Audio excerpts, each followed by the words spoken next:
இன்னைக்கு நமக்கு carrot rice எப்படி செய்யறதுன்னு பார்க்கலாம். அதுக்கு நான் 3 கேரட் எடுத்திருக்கிறேன். இதை துருவி எடுக்கணும். 2 மீடியம் சைஸ் வெங்காயம், கொஞ்சம் கருவேப்பிலை, கொஞ்சம் கொத்தமல்லி இலை, ஒரு 10 பல்லு பூண்டு, இதை இடிச்சு எடுக்கணும். 2 காஞ்ச மிளகா, ஒரு பச்சை மிளகா, 1 ஸ்பூன் சில்லி பவுடர், 1/4 ஸ்பூன் மஞ்சள் தூள். ரைஸ் நான் கொஞ்சம் சால்ட் போட்டு வேக வச்சு எடுத்துருக்கிறேன். இது நார்மலாக நம்ம சாப்பாட்டுக்கெல்லாம் உள்ள ரைஸ். இப்போ இதை நான் துருவி எடுத்துட்டு வரேன். ஒரு கடாயில் கொஞ்சமாக ஆயில் விடுறேன்.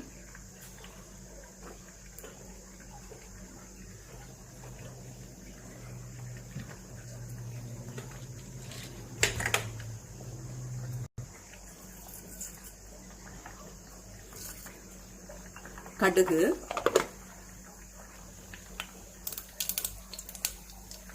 உளுந்து, பூண்டு,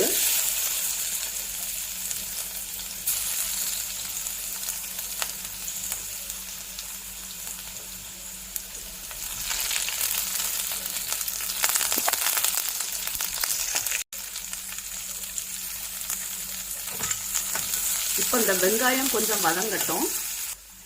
இப்போ நான் கேரட்டையும் கூட போட்டு ஃப்ரை பண்ணி எடுக்கிறேன்.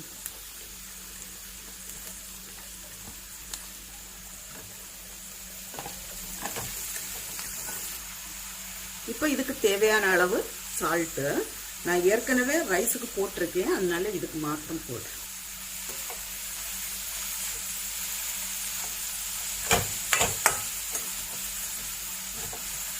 இப்போ அந்த சில்லி பவுடரும் மஞ்சள் தூளையும் போடுறேன்.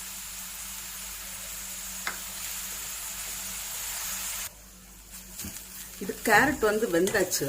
நான் இப்போ ரைஸை போட்டு மிக்ஸ் பண்றேன்.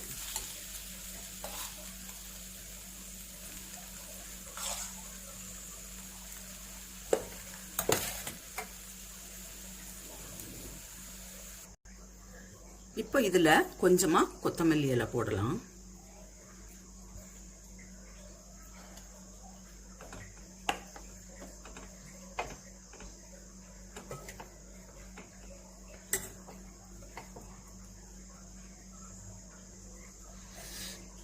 இது இப்போ கேரட் ரைஸ் ஆயிடுச்சு. நான் ஸ்டவ் ஆஃப் பண்ணுறேன்.